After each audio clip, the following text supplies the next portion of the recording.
Olá, boa noite. Seja muito bem-vindo. Domingo, 8 de maio de 2022. Aliás, um feliz Dia das Mães para todo mundo que nos acompanha. Começa agora o programa 62 Minutos, uma produção independente que analisa os principais acontecimentos da semana.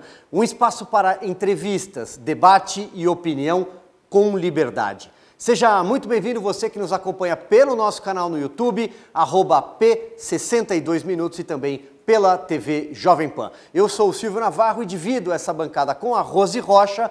Hoje o Paulo Figueiredo não está participando, e também não o Augusto Nunes. O Augusto está de férias, mas tenho a companhia da Fabiana Barroso, que você já conhece pela tela da TV Jovem Pan. Tudo bem, Fabi? Seja bem-vinda. Tudo bem, boa noite a todos.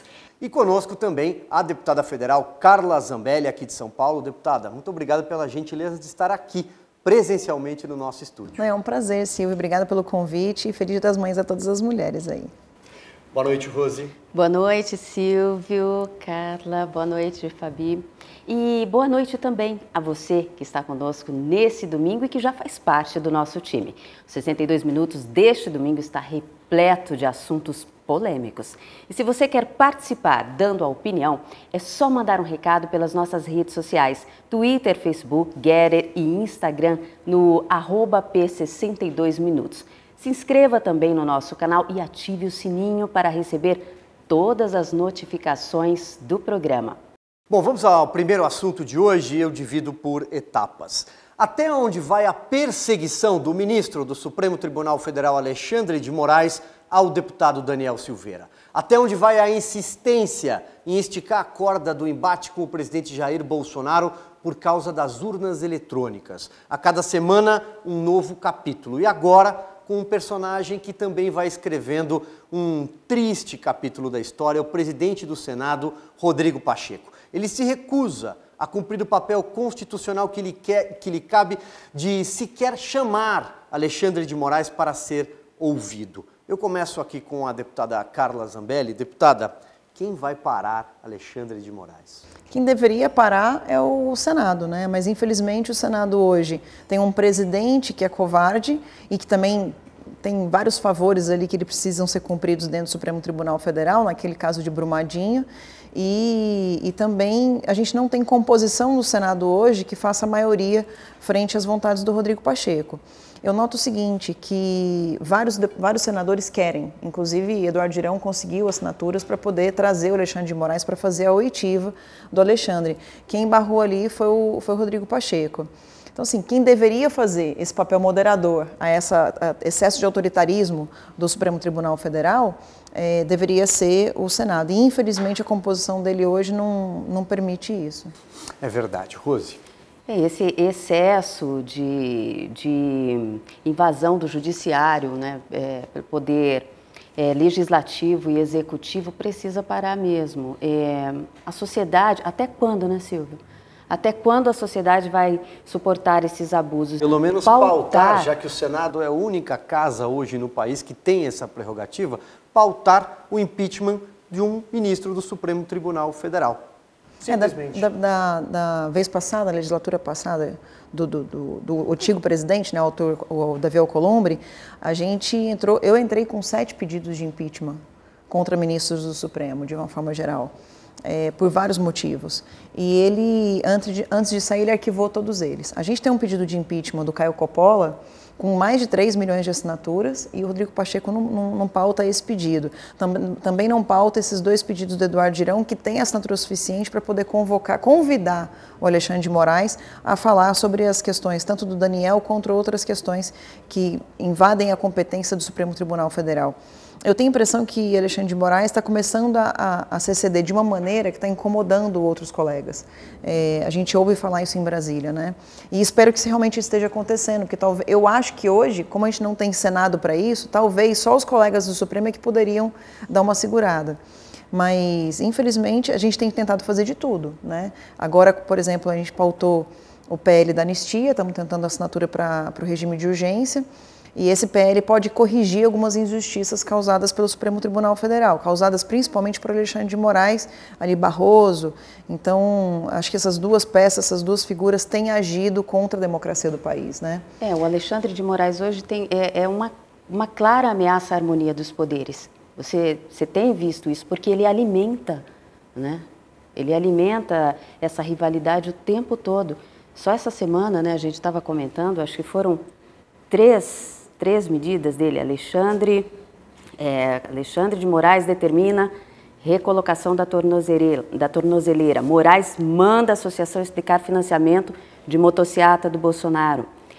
Alexandre de Moraes manda a PF ouvir o empresário Otávio Facuri, que já foi ouvido, investigado várias vezes e não encontraram nada. E a multa absurda, ainda tem a multa. Um valor, salvo engano, acima de 400 mil reais 405. imposta ao deputado Daniel Silveira por conta da tornozeleira. Ele não recolocou a tornozeleira e nem deve recolocar porque ele está protegido por um indulto do presidente da República.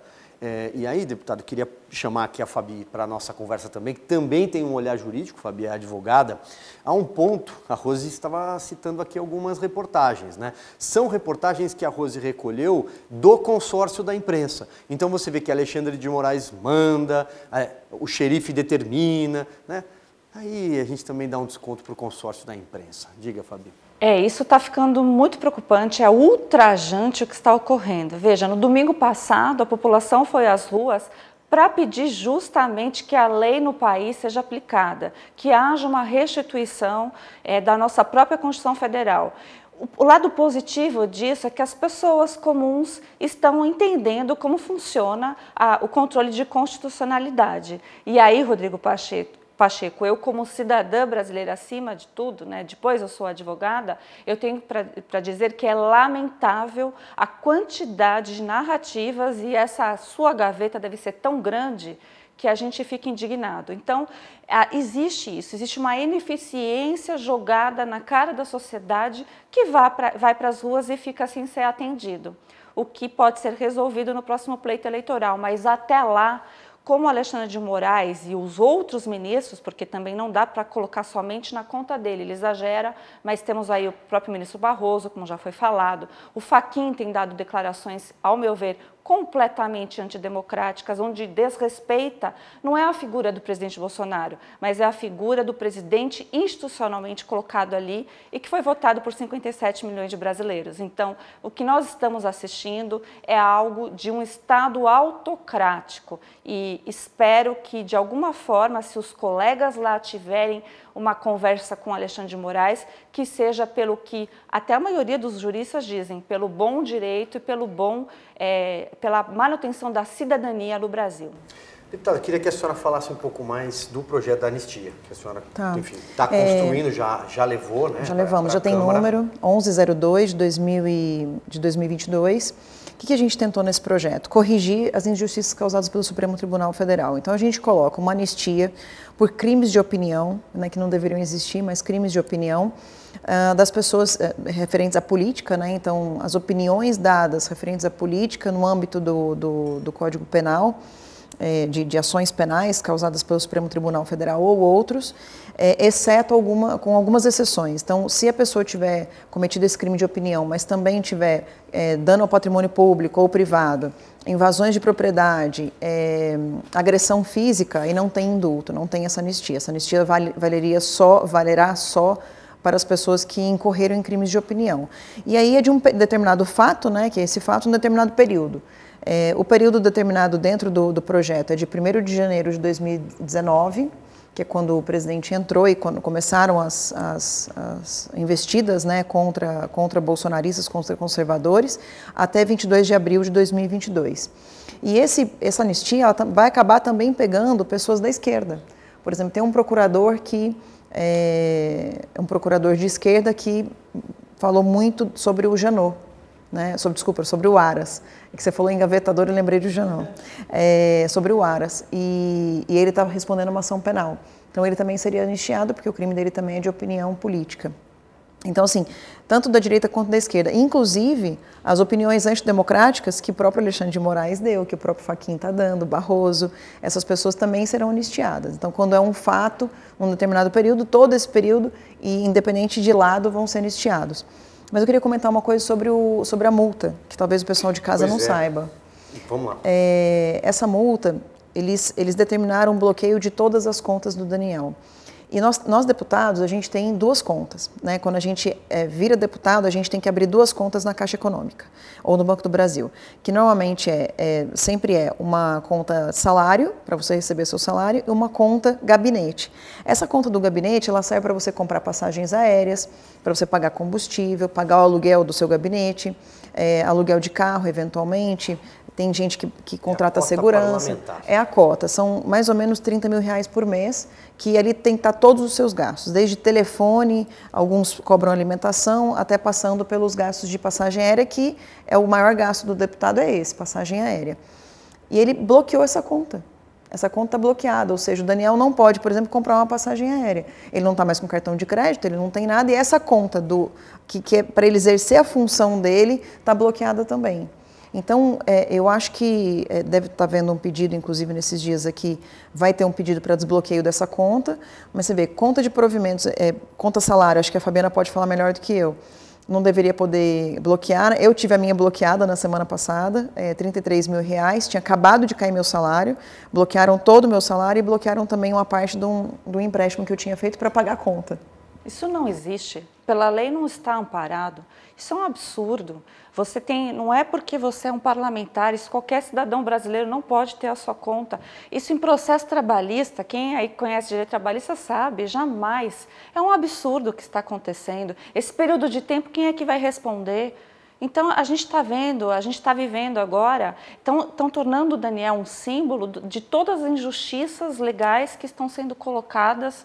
E olha, esse exagero, agora por parte do Supremo, mas sempre existiu, né, na justiça, a verdade seja dita. Mas é que agora nós chegamos no limite, porque aquela coisinha, uma hora a conta chega. Chegou, bateu forte, e todo cidadão, você que está comemorando, porque não gosta talvez do deputado, ou da deputada Carla Zambelli, ou não gosta do deputado Daniel Silveira, ou não gosta do presidente Bolsonaro, eu diria para você recolher os flaps, né, como a gente fala aí, parar de comemorar, porque vai chegar no cidadão comum, isso é óbvio. Não, mais do que isso, eu acho. Hoje, o judiciário ele tem uma questão mais esquerda, porque a gente teve indicações de desembargadores, né, dentro do Ministério Público, de pessoas feitas pelos antigos presidentes. Então, Lula e Dilma ficaram aí 13 anos indicando todo mundo. O Bolsonaro vai indicar 88 desembargadores. Vamos supor que nós tivéssemos o mesmo perfil, né, o perfil antidemocrático de sair atrapalhando a vida das pessoas. Então, quer dizer que daqui a pouco vai poder fazer com a esquerda e está tudo bem? Quando é feito com o concorrente, com o opositor, está tudo bem? Não, não está tudo bem. Não pode fazer com os conservadores, não pode fazer com os esquerdistas. É como escola, né? Pode fazer propaganda em sala de aula do Bolsonaro? Não pode. Pode fazer do Lula? Não pode. Então tem certas coisas que não se faz, porque pau que está batendo em Chico vai acabar batendo em Francisco. E vai dar problema para os opositores também, é o que a gente não quer. Eu quero muito falar sobre questão de campanha antecipada, aí 2 pesos e 2 medidas, mas vamos seguir só mais um pouquinho com essa questão do Daniel Silveira, do Supremo. Rose, você tem uma pergunta? Eu ia perguntar realmente sobre esse posicionamento dos deputados em relação a tudo isso, né? Como eu estava dizendo, na questão do Alexandre de Moraes, de acordo com ele, nessa semana, quando determinou a recolocação da tornozeleira, de acordo com ele, enquanto não houver uma decisão definitiva do Supremo sobre a inconstitucionalidade ou não do indulto concedido a Silveira pelo presidente Jair Bolsonaro, o parlamentar segue obrigado a usar. Ele está rasgando a Constituição. Eu queria saber o posicionamento dos deputados.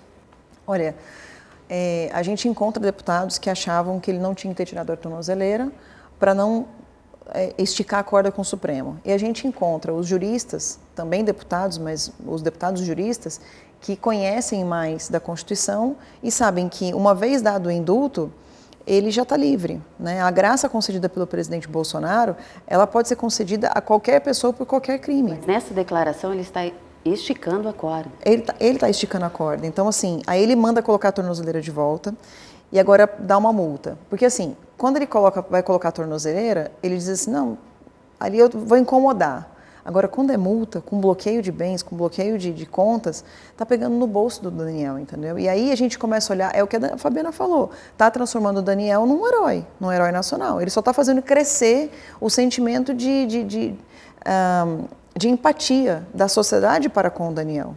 Agora, o que me preocupa é que, assim, começa com multa, né, começa com a tornozeleira, multa, daqui a pouco eles vão prender de novo o Daniel. Já se fala que o Supremo Tribunal Federal quer mandar prender de novo o Daniel. Então, assim, nos preocupa muito, porque essa grande retrocesso, não é, deputada? Porque, ao invés de estarmos falando em liberdade de expressão, estamos falando do seu projeto de anistia. Em 2022. E sabe de uma coisa, Rose? Esse projeto de anistia, ele vem para tentar fazer vamos cessar fogo?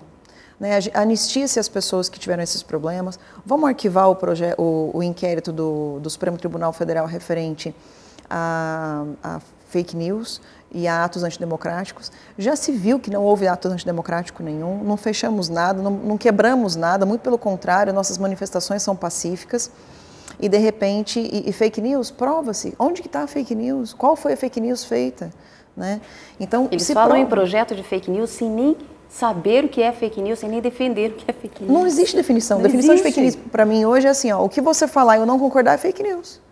É isso, é opinião. Opinião de uma pessoa que você não concorda vira fake news. Mesmo na questão do Cajuru, eles já partiram para calúnia, injúria, mas... Vamos chegar lá já, inclusive, que a gente vai chamar o VT. Tá, deixa eu só fazer aqui um comentário, e fica um comentário da minha lavra, porque aqui como eu disse, isso aqui é um programa que preza a liberdade. A questão do cessar-fogo, deputada, talvez não vá acontecer, talvez não seja do interesse de alguns ministros do Supremo Tribunal Federal que não cesse, porque todo o conjunto, vamos chamar assim, porque eu tenho que tomar cuidado com os adjetivos, entendeu que esse inquérito, que essa forma de provocar o deputado Daniel Silveira, que essa forma de provocar o presidente Jair Bolsonaro e seus aliados é a única forma, é a única via, para usar a palavra que eles gostam, de tentar frear a reeleição do presidente Jair Bolsonaro. Porque a esquerda não vai conseguir, o ex-presidente Lula, candidato, não vai conseguir. Isso as ruas está deixando cada vez mais claro com esses showmícios. Nós vamos, inclusive, falar muito sobre eles daqui a pouco. A imprensa tentou até montar um consórcio e não conseguiu, ou seja, não tem um terceiro nome. Então, talvez seja no Supremo Tribunal Federal e no seu puxadinho eleitoral, chamado de Tribunal Superior Eleitoral, onde estão 3 ministros da Suprema Corte, a única trincheira capaz de tentar frear uma reeleição que, a cada dia, vai se desenhando mais clara. Diga, Fabi. Sem dúvida alguma, eu acho que essas eleições vai ser a eleição mais judicializada, tanto antes quanto no meio e o depois. Então, a gente vai ter, creio eu, aquela situação que nenhum brasileiro gostaria, de alguém legitimamente eleito, mas suspenso ou esperando algo a ser consertado na via jurídica, o que é um total absurdo, porque você está transferindo para o Poder Judiciário um peso muito grande. Deputada, você falou a respeito de que os ministros têm essa conduta porque foram indicados por governos esquerdistas, isso é uma parte da questão. A outra parte da questão, infelizmente, que um dia a gente precisa chegar lá, espero que dê tempo, são as faculdades de direito que têm agora essa vertente de olhar, de ser algo completamente assistencialista e que não está amparado pelo direito que nós construímos, que é o direito romano. Então, a gente pega essas decisões, por exemplo, dos Estados Unidos, que tem um outro tipo, que o Alexandre está falando aqui, é como se a gente não tivesse o sistema penal acusatório, é diferente como que é nos Estados Unidos. Então, quando se extingue a punibilidade, para o pessoal até entender, está extinto, você não consegue nem chegar à pena de execução, que seria colocar a tornozeleira eletrônica ou ele ser recolhido à prisão com induto. Então, você já tem uma fase anterior ao processo penal. Isso é muito óbvio, acho que a gente precisa distribuir depois um certificado para as pessoas comuns, porque todo mundo já está ficando muito bom em direito, o que é bom, a cidadania ganha com isso, mas desde que eu não acho mais que tem essa corda, porque a gente precisa ter um diálogo, eles falam tanto em diálogo, mas não existe, essa porta foi fechada na cara da sociedade. E aí eu gostaria de fazer essa pergunta, justamente porque eu sinto que essa apreensão dos cidadãos comuns nas ruas. Muitas pessoas falam, e se o presidente for eleito e não deixarem ele tomar o poder legitimamente por ações na justiça, porque a gente sabe que isso vai ocorrer. E se o Daniel for remetido de novo à prisão e chega naquela situação onde ele teve que se recolher à Câmara para não ser detido? O que nós faremos, porque vocês, tanto os senadores e o Rodrigo Pacheco, vocês são a representatividade do cidadão brasileiro. Então, quais são as saídas? Porque se fala de muitas coisas pelas quais eu nem concordo, porque eu acho que a gente tem que manter a ordem. A anarquia não nos interessa, a anarquia interessa aqueles que não vão chegar legitimamente ao poder. Então, o que pode ser feito, deputado? Olha, é interessante porque o Supremo já está fazendo em vários âmbitos, né? As próprias demarcações de terras indígenas, que eles querem dobrar o tamanho delas, é uma influência do Supremo sobre decisões que deveriam ser feitas pelo Congresso, pelos legitimamente eleitos. Então, o Supremo, parte das vezes, ele entra numa fresta que o Legislativo não decidiu e parte das vezes ele invade competência mesmo e não está nem aí. Eu sou da tese do Dr. Ives Gandra Martins, né? Rosa Weber não decidiu sozinha, nem deveria ter decidido nada, né? Isso não deveria estar em voga. O indulto, a graça, ela é constitucional e deve ser cumprida, mas eles querem levar ao pleno. Eu acho que nessa visão do pleno é que a gente vai saber até quanto eles querem esticar a corda. Eu ainda tenho esperanças de que eles abaixem a poeira, percebam que a gente está fazendo um movimento de cessar fogo, né, com essa anistia. Olha, vai ficar feio vocês arquivarem os processos, os inquéritos, então a gente faz anistia, cessa fogo do lado de cá, vocês cessam fogo do lado daí, e vamos tentar começar o famoso diálogo que eles gostam de falar tanto. Mas se isso não acontecer, eu sou da tese do Dr. Ives, artigo 142, que pontualmente vai resolver o assunto dessa decisão, que é constitucional, deve ser cumprida. Vem as Forças Armadas, né? E passando a não responder nesse quesito ao presidente da República, ela decide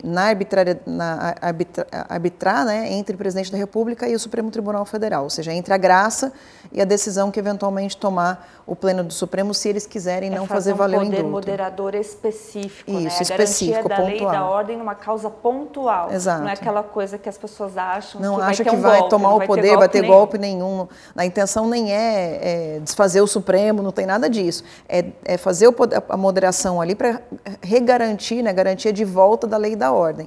Isso o doutor Ives explicou com muita tranquilidade, não existe tentativa de golpe, o presidente, não existe tomada de poder, o presidente está no poder. Como é que pode querer dizer que o presidente está tentando tomar o poder se ele já está lá? Então, na verdade, é só tentar apaziguar os ânimos. E eu acho que para isso as Forças Armadas servem bem, afinal de contas, para todos os quesitos a gente confia nas Forças Armadas, né? Como questão eleitoral. Essa semana o general Paulo Sérgio disse que é para distribuir todas as informações, na sexta-feira foi soltar essa notícia, é para soltar todas as informações referentes às dicas, né, os pedidos que foram feitos das Forças, as recomendações, obrigada, das Forças Armadas para o sistema eleitoral. Perfeito. Vamos dar uma olhada em Brasília, Rose?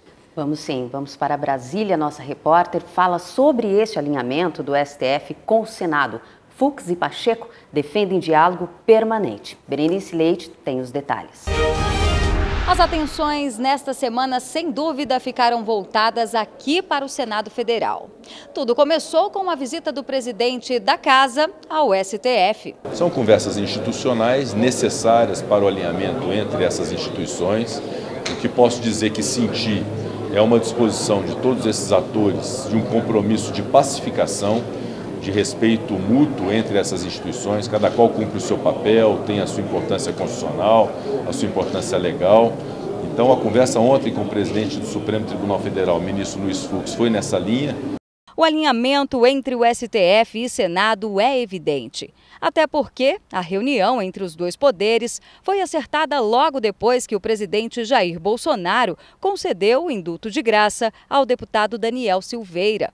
Esta foi uma reunião, encontro, exatamente para discutir procedimentos que podem ser adotados na defesa das instituições. Então, esta é uma reunião republicana. Faltou chamar o presidente também, não? Mas eu creio que, nesse caso, o assunto ficava mais entre o Legislativo e o Judiciário. Presidente, por que o chefe do Executivo não foi convidado para a reunião lá no STF, já que o objetivo é estabelecer um diálogo entre os três poderes? Na verdade, eu fui convidado pelo presidente Fux para essa conversa de ontem. O presidente Fux entendeu ser importante a conversa do Judiciário com o Legislativo, sem prejuízo, é plenamente possível que haja também a conversa com o presidente da República, porque é importante que todos se conversem. Uma proposta de emenda à Constituição já foi apresentada pelo senador Alessandro Vieira, do PSDB. O objetivo é estabelecer critérios na aplicação de indultos. Isso não pode ser extensivo a crimes contra a democracia, a crimes contra a Constituição, de modo que isso fique absolutamente claro no sentido de que tipos de crimes podem ser passíveis desse perdão. Nesta semana, o senador Cajuru virou réu no STF após ter feito ofensas contra o senador Vanderlan Cardoso, de seu mesmo estado, o chamando de pateta desprezível, idiota incompetente e senador turista. Não está sendo muito banalizado os casos aqui do Senado? De forma alguma. Acho que a imunidade parlamentar ela também tem que ter critérios. O parlamentar não é porque ele tem imunidade que ele pode sair ameaçando, falando o que ele quer, como foi o caso do senador Cajuru. O Supremo devia era mandar a comissão de ética abrir. Ele não já fez, ele não já abriu a CPI da Covid? Ele não mandou abrir. Por que ele não manda abrir a comissão de ética? Mas não, ele aproveita a situação, a escalada autoritária do Supremo, que ninguém aguenta mais. A preocupação de alguns senadores é com a banalização dos casos que têm sido levados até o Supremo. Isso porque a imunidade parlamentar parece que não tem validade dependendo de quem fala. Já pensou se essa moda pega? O importante é que não haja dois pesos e duas medidas. Eu tenho as minhas posições pessoais, acho que o Supremo está tendo por alguns membros lá um ativismo judicial nunca visto, que isso não contribui para nada. Excelente, Berenice, como sempre. Aliás, na semana passada deixou a deputada Thalíria Petroni ainda mais famosa nas redes sociais pela sua entrevista. Posso falar? Claro. Não, e Berenice, você foi muito bem, as perguntas muito importantes. Eu também respondo várias perguntas, assim, é super interessante, porque mostra o que tem que ser mostrado mesmo para o público de fora. E o que aconteceu? Eu peguei o vídeo que ela fez a pergunta para a Thalíria e fizemos um meme. A Thalíria me mandou ter vergonha na cara, foi no meu Twitter me responder, tentando banalizar o negócio, mas ficou tão claro, né? Ficou tão clara a diferença dos indultos. O presidente, inclusive, no papel, ele escreveu outro dia na Grishow, Bolsonaro faz indulto, presidentes, Lula faz indulto de de bandidos, né? Os outros presidentes fizeram indultos de bandidos, aliás, nem falou Lula, todos, e Bolsonaro deu indulto para o inocente. Olha a diferença. Aí ele pergunta para ela, mas matou 4 pessoas, isso fora os estupros, que ele tem também de casos que estão no livro dele, estou lendo esse livro, de um procurador do Ceará, que fala sobre os estupros e pedofilia do César Battisti, de crianças de 12 anos abusadas por César Battisti. Então, esse era o homem que Barroso defendia, esse era o homem que Lula defendeu também. Exatamente. Vou passar aqui a bola para a Fabi. Antes da gente falar um pouco sobre eleições, é que como eu sei que ela admira muito o presidente do Senado, Rodrigo Pacheco, com a devida brincadeira que um domingo à noite permite, Fabi, eu fico pensando, quando vejo o Rodrigo Pacheco, que teve uma ascensão política tão meteórica até chegar à presidência do Senado, à presidência do Congresso Nacional. Ele foi deputado federal, presidiu a CCJ, tentou ser prefeito de Belo Horizonte. Eu fico pensando em que lugar ele vai querer que o retrato dele, na galeria de ex-presidentes da casa, seja colocado. Se ao lado de grandes nomes que presidiram o Senado na nossa República, ou se ao lado de Renan Calheiros, Davi Alcolumbre, Eunício Oliveira, José Sarney e companhia bela. Eu acho que ele já escolheu o lado, tá bem claro, né? Se existe um lado, ele já pulou com tudo. Ele foi de tobogã para o lado onde eu penso que vai ficar no ostracismo. É impressionante. Eu já acho, particularmente, minha opinião, isso é um programa de opinião, que ele não tem nenhum carisma, o que para a política é muito ruim. né? Então já está deficiente nisso. Outra parte que é deficiente é que ele fechou as redes sociais dele e reabriu recentemente, né? Isso já mostra também que ele tem um certo medinho das redes sociais e com razão, porque quem está cobrando ele é o cidadão brasileiro que se sente vilipendiado por questões como essa que a gente está vendo, não é, deputado? É interessante você falar sobre isso, sobre carisma, etc., que na verdade ele não ganhou o Senado. Ele ganhou para Dilma não ganhar. Então, assim, para Dilma poder perder, ele ganhou. Verdade, então, ele era a opção ruim, né? Que existia, né? E os mineiros estão muito chateados. Então, assim, tem gente falando, eu deveria ter votado na Dilma, porque ela não seria presidente do Senado, e a gente, no máximo, ia estar rindo um pouco com os estoca-vento da vida dela. Então, assim, ia ser mais inofensiva do que um cara desse, que chegou lá, parecendo bonzinho, né, o bom moço, teve ajuda dos bolsonaristas para chegar na cadeira onde ele está. A gente, na época, tinha acabado de sair da Alcolumbre, né? Achando que ia melhorar um pouco. De repente, vem o... Realmente, quando você falou os nomes dos presidentes do Senado, eu falei, meu Deus! Que terrível, né? Que história para o Brasil, meu Deus do céu. Que tomara que... Esse ano é uma boa chance de mudar um pouco. Ai, gente, por favor, vote melhor aí por aí. E ele ainda quer propor agora um limite, né, ao indulto presidencial. Que absurdo. Não, e o semipresidencialismo também? Que ele está discutindo ali e a Berenice, como sempre, ótima, né? Sim, essa semana veio de Portugal o presidente da Assembleia da República, já para discutir. Quer dizer, eles estão fazendo a mesa de trabalho, eles estão falando da discussão, mas a discussão não chegou no cidadão, não chegou na população. E nem na Câmara de Deputados, que nós somos os representantes do povo. A gente não está podendo decidir nada. Daqui a pouco vai vir de cima para baixo uma tentativa de criar uma lei. A gente vai dormir com o presidencialismo, acordar com o presidencialismo. Isso não deixa de ser um golpe branco. É bom que o cidadão entenda isso. Que quando se coloca essas narrativas como se fosse verdadeira, como se a nossa Constituição permitisse isso, sem a consulta devida das câmaras, isso é um golpe. Isso sim é o verdadeiro golpe. E, deputada, eles estão passando nesse semipresidencialismo só o lado bom, né? Aí tem um lado que é do presidente, que eu acredito que eles devam agir para que o presidente não faça, como dissolução de um congresso, como outras coisas. É bem preocupante, porque eles não estão falando exatamente o tipo de semipresidencialismo. Não, eu estou morrendo de medo, porque... É soviético. É o que você falou, Fabiana. É o semipresidencialismo soviético, porque só vai valer o que favorece para eles se perpetuarem no poder. É isso que está assustando. Toda alternância de poder, a gente não diz isso, que a alternância de poder ela acaba sendo positiva, embora a gente tenha vivido tanto tempo na esquerda, mas é legítimo, né? Desde que seja legítimo o processo, não enfiar a goela abaixo e abusar da autoridade. Aliás, a lei de abuso de autoridade está aí, viu, gente? Recomendo utilizá-la, nem era muito a favor dela, mas já que ela existe, ela tem que ser utilizada com mais afinco. Vamos lá, então, já que a gente falou em voto, já que a gente falou em projeto de poder, o ex-presidente Luiz Inácio Lula da Silva resolveu voltar a aparecer em público, discursar, dar entrevistas e o que se viu foi um desastre. Até os aliados criticaram a incontinência verbal, ou melhor, a capacidade de falar bobagens em sequência. Se parece a cada dia com o Lula da década de 1990, do Lula das eleições de 89. Está ultrapassado e foi ultrapassado nas pesquisas por Jair Bolsonaro. Não bastasse isso, ainda fez campanha antecipada com dinheiro público. Com a palavra, a cantora Daniela Mercury. Eu volto na sequência e explico. Que a agricultura tem 260 bilhões por ano de apoio, de leis de incentivo, e a cultura não tem nenhum. Então, quem acha que os artistas brasileiros recebem dinheiro? Eu nunca trabalhei nem ganhei dinheiro de governo qualquer. Estou aqui com meu coração. Nunca fiz campanha política para ninguém. É a primeira vez na minha vida, desde a última eleição, que eu faço contra e a favor de que eu acredito que seja fundamental para o Brasil. Por isso que eu estou aqui hoje com vocês. Vocês me conhecem, 30 anos que eu sou conhecida no mundo todo pelo meu trabalho. Então, cadê minha bandeira?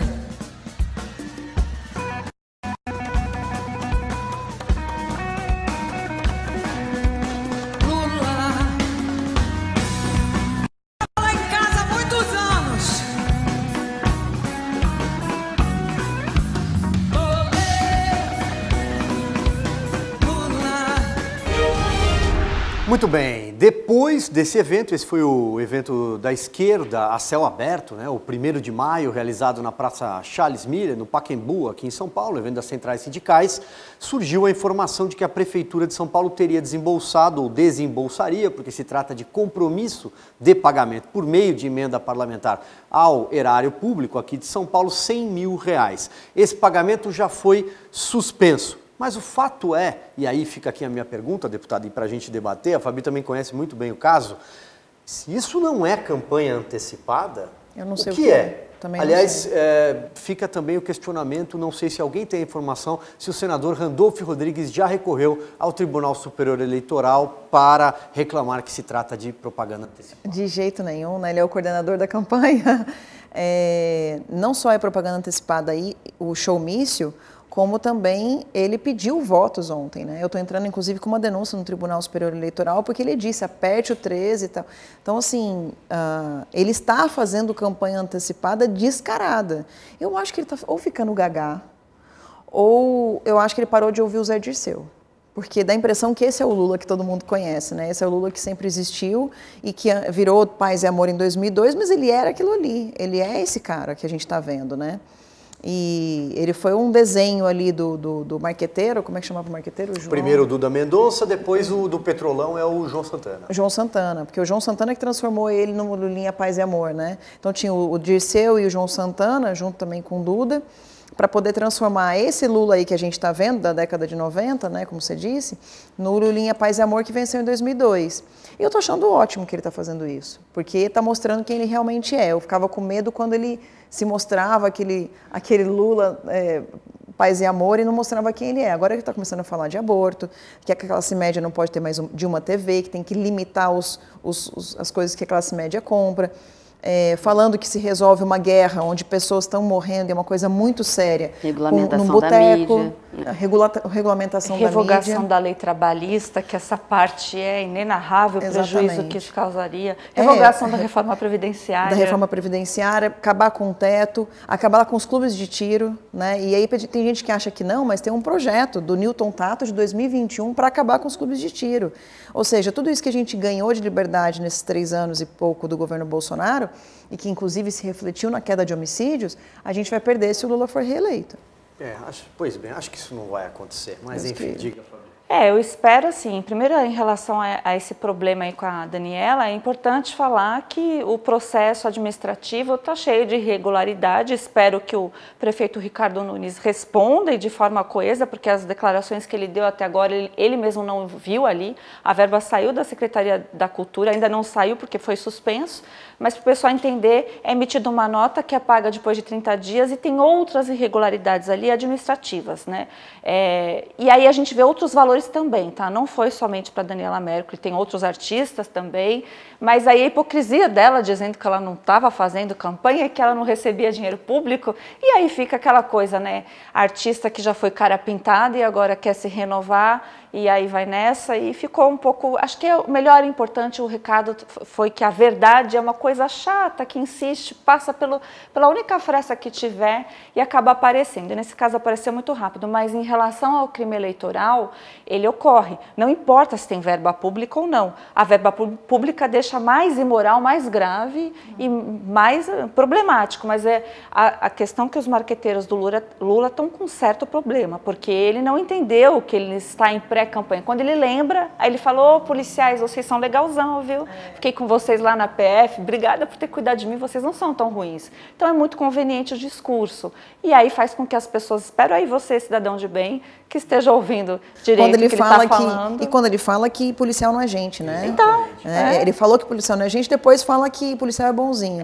Então que o povo veja isso. E Fabiana, você lembrou de uma coisa muito importante. Essas mentiras que aparecem, né? Porque eles chamam a gente, eles nos acusam do que eles são. Eles chamam a gente de criadores de fake news. Aliás, o Wikipedia, eu acabei de conseguir retirar do Wikipedia, mas o Wikipedia dizia que eu era deputada federal, notoriamente conhecida por divulgar fake news. Esse era meu Wikipedia, assim, logo de cara. Meu filho me mostrou. Mãe, olha só, foi pesquisar você, olha o que aparece. Então, assim, Eles fazem o tempo todo e nos chamam disso. Então, a gente vê coisas como a Daniela Mercury falando que não recebe dinheiro público, outras artistas também, a Ivete já fez isso, quando ela incentivou as pessoas a xingarem o presidente num show dela, e depois as verdades começam a aparecer, né? Hoje eu vi um vídeo que é até triste, uma senhora falando que o preço do açúcar está tanto e que o açúcar poderia ser mais barato porque é feito com mel de abelhas do Brasil.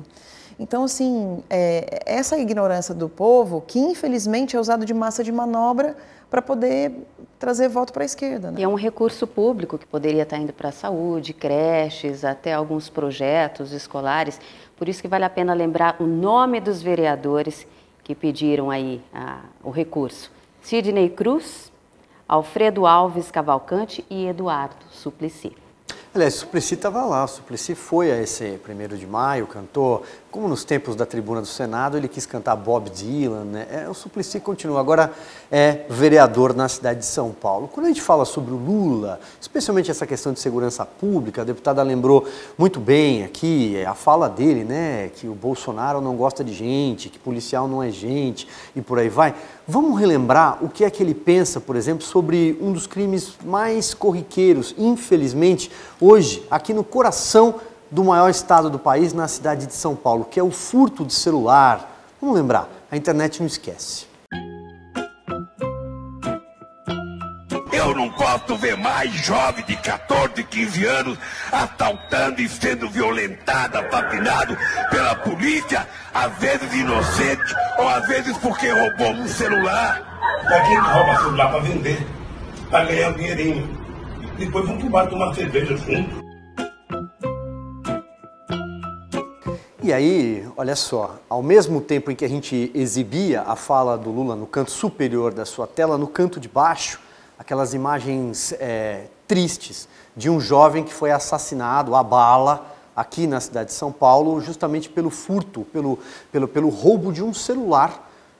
Né? Então é isso que o ex-presidente Lula pensa. Não adianta ele pedir desculpa. A gente sabe muito bem o que ele pensa. E, aliás, eu queria aqui aproveitar a oportunidade para fazer uma crítica, porque nessa semana, durante uma entrevista a um dos maiores portais de notícias do país, uma jornalista questionou o ex-ministro Tarcísio Gomes de Freitas, que concorrerá aqui ao governo do estado de São Paulo, e ela pergunta para ele, se um bandido apontar uma arma para um policial, ele deve fazer o quê? Ele deve atirar? E o ex-ministro diz, ele deve se defender. E ela insiste, mas ele deve atirar para matar?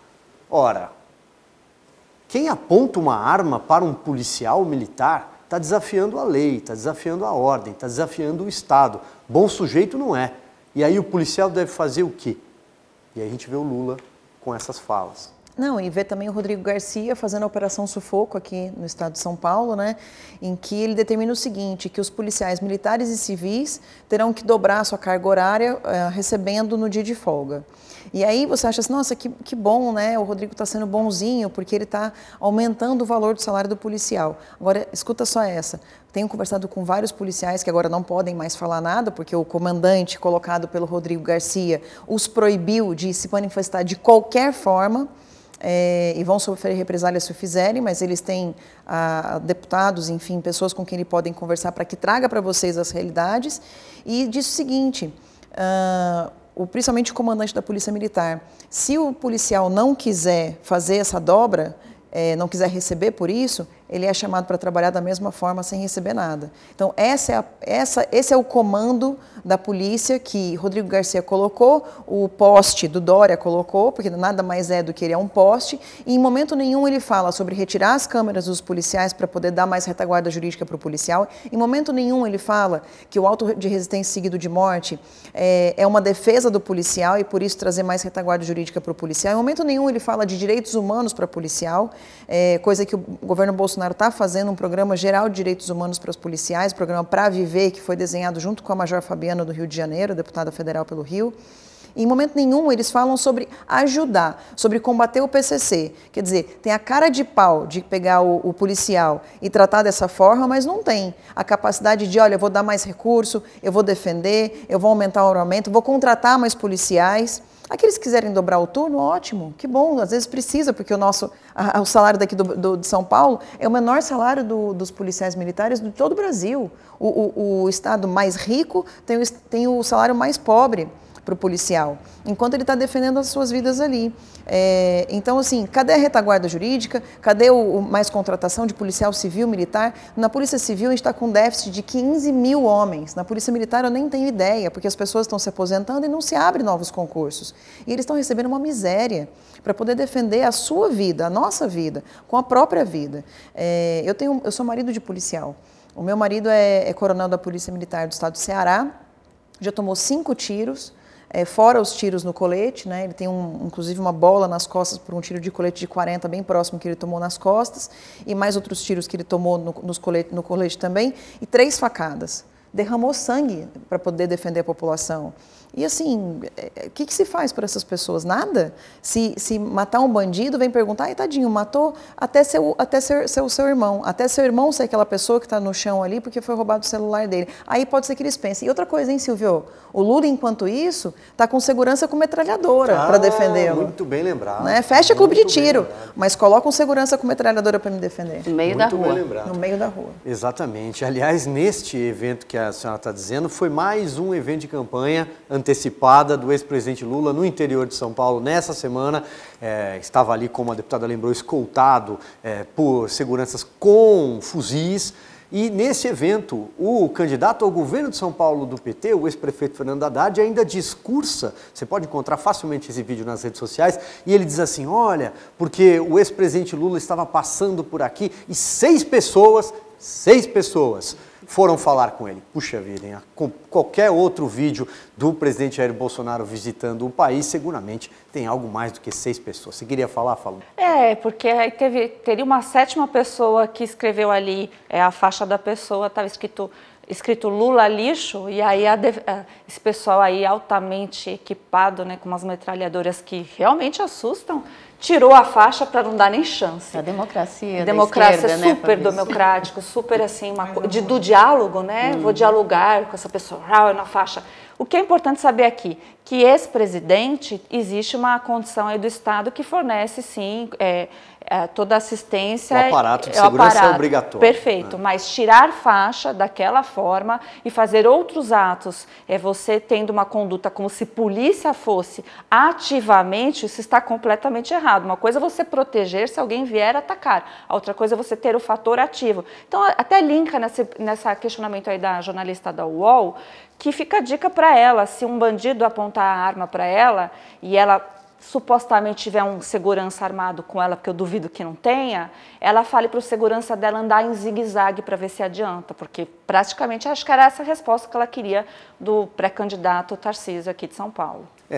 Outra alternativa para quem critica tanto a polícia num momento de perigo, em vez de discar 190 para o Copom, talvez o telefone da assessoria parlamentar do PT. Seguindo ainda aqui, quero falar sobre um outro pré-candidato à presidência da República, o ex-governador de São Paulo, João Dória. Ele também apareceu nas redes sociais nessa semana. Vamos mostrar a imagem, produção? Temos aí, olha lá. João Dória, no dia que se comemora o dia de Star Wars, né? Ali de Luke Skywalker, uma nova esperança, a nova esperança, deputada, do ex-governador João Dória, que quer concorrer à presidência da República, é uma pesquisa nova, saiu essa semana, diz que ele tem 2%. De a senhora acredita que o João Dória vai até o final nessa campanha ou deve desistir? Eu acho que ele deve desistir. Essa semana eu encontrei 1% dele. Eu conversei com 100 pessoas lá em Lençóis Paulista, no evento que eu estava, e eu encontrei um que votaria nele. Então, realmente, a pesquisa deve ser válida.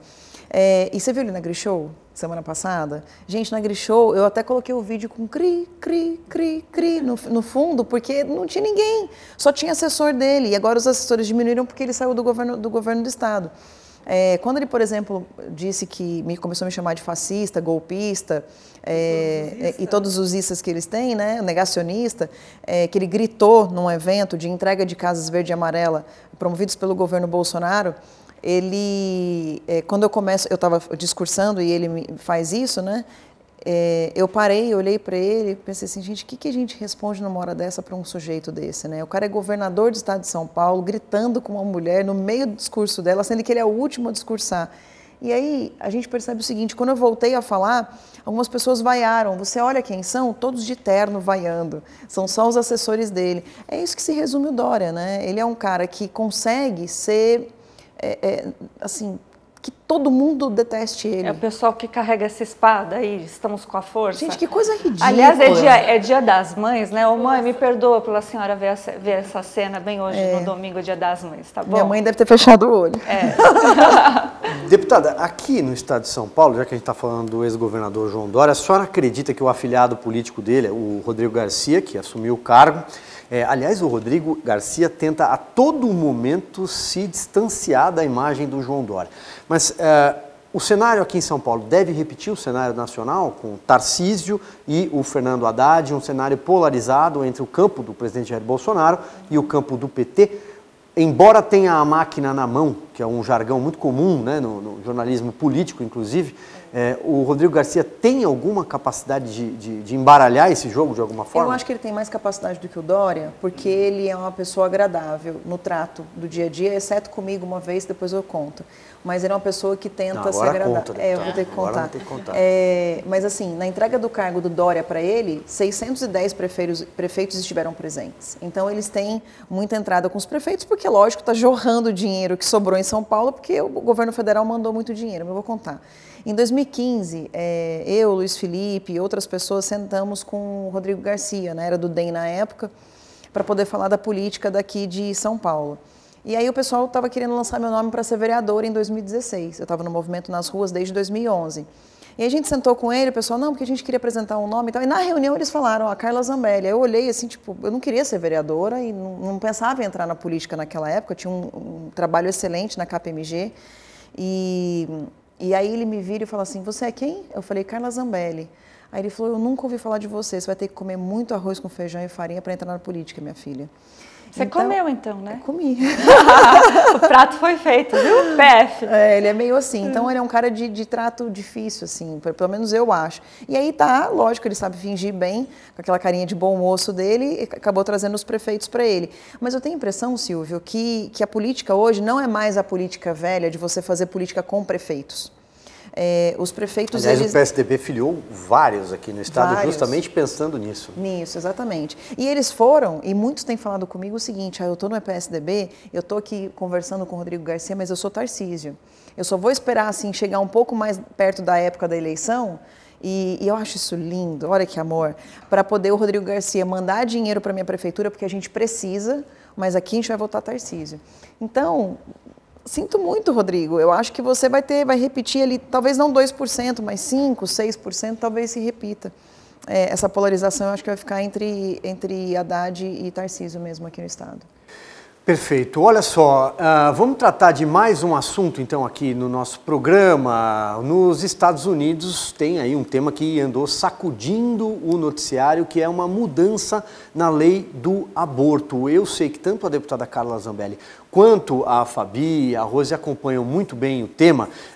Fabi, eu vou te pedir para fazer aqui uma explanação para quem está nos assistindo, para tentar entender mais ou menos como é que é esse processo. É um processo já antigo, já da década de 70 nos Estados Unidos, que foi questionar em relação ao aborto e, assim, decidiram de forma um pouco regular a própria Constituição de que poderia fazer o aborto em suma, para resumir o caso. E aí isso foi sempre questionado e aí teve um voto de um ministro lá que esse rascunho foi vazado e já foi admitido que é real, onde haveria então uma revogação desse entendimento, porque realmente a Constituição dos Estados Unidos ela não fala sobre a vida, e lá você tem uma série de supremos pequenos em cada estado, e esse supremo em cada estado que decide. Os estados do sul realmente não querem mais passar por essa quase obrigatoriedade de um aborto. Só que o estrago, isso é importante falar, mesmo que esse entendimento seja modificado, para quem é pró-vida e entende que aborto é assassinato de bebês, eu sei que isso parece ser muito forte para quem está assistindo, mas se a gente for pensar profundamente, né? Na minha visão, é isso mesmo.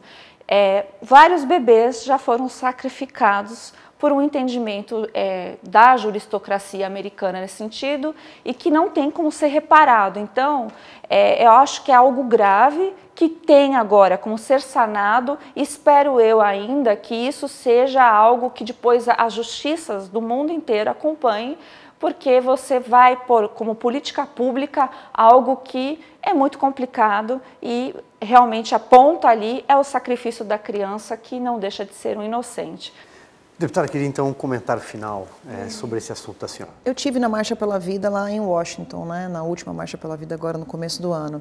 E a gente via com muito bons olhos, assim, jovens, adolescentes nas ruas pedindo para e eles marcham desde ali perto do Capitólio até o Supremo Tribunal lá, né, a Suprema Corte lá.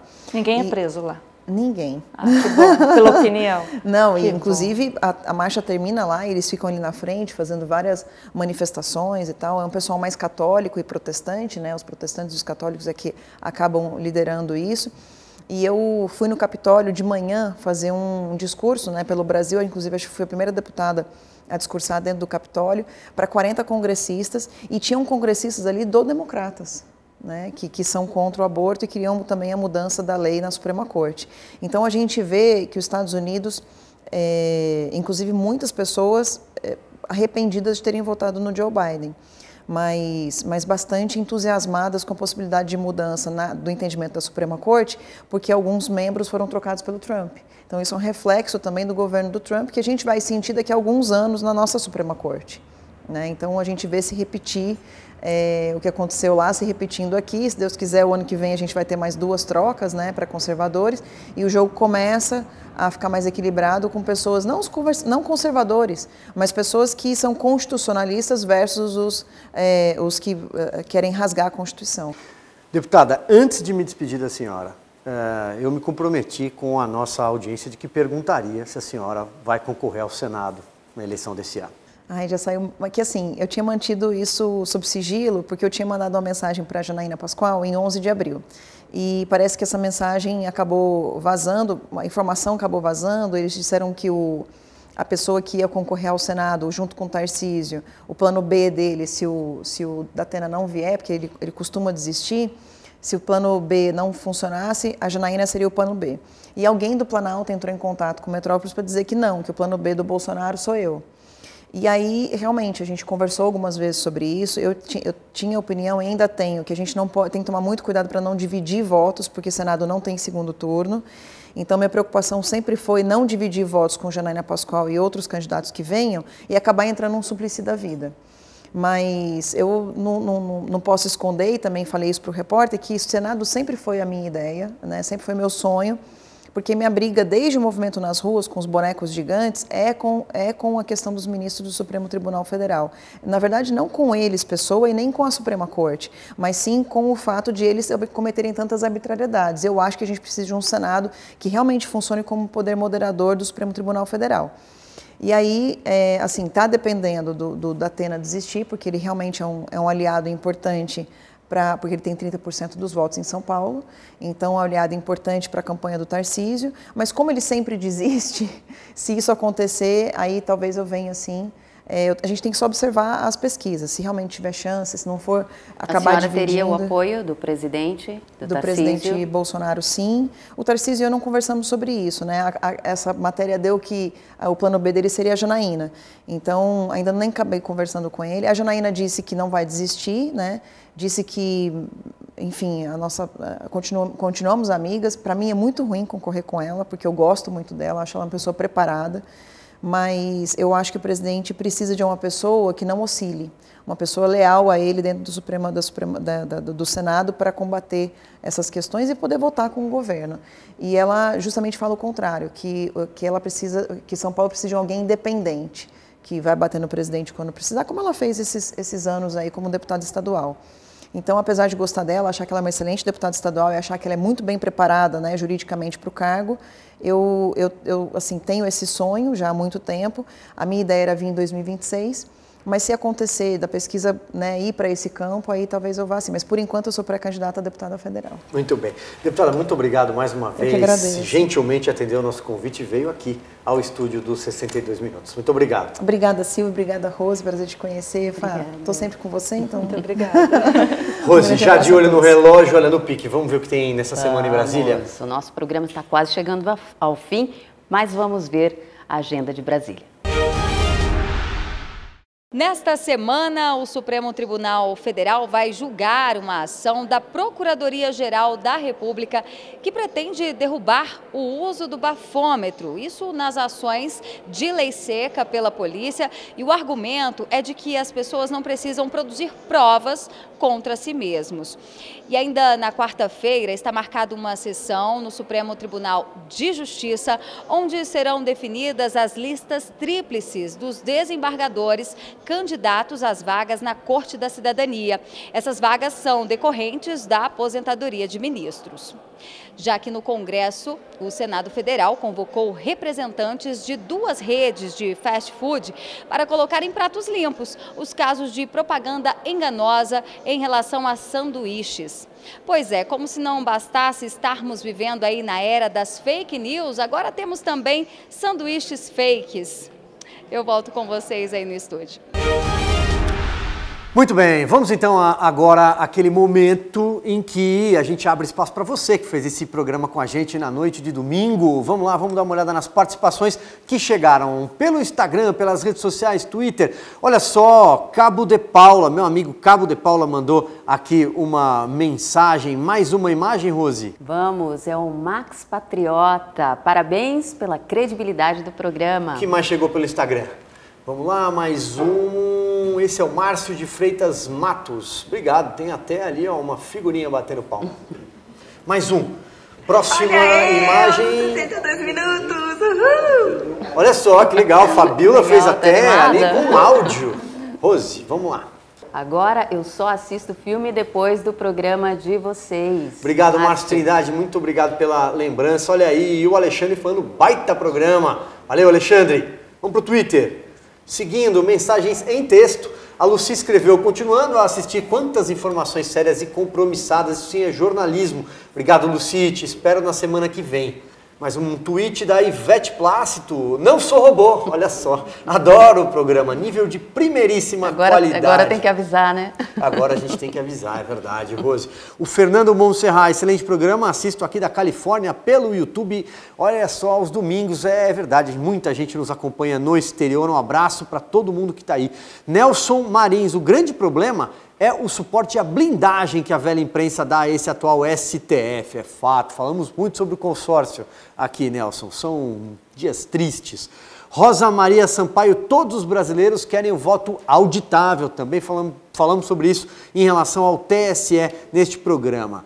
Gercílio Neto, qual é o problema colocar a impressão do voto nas urnas eletrônicas? Por que a resistência? Essa foi uma discussão que a gente falou aí ao longo de todo o ano passado, não prosperou.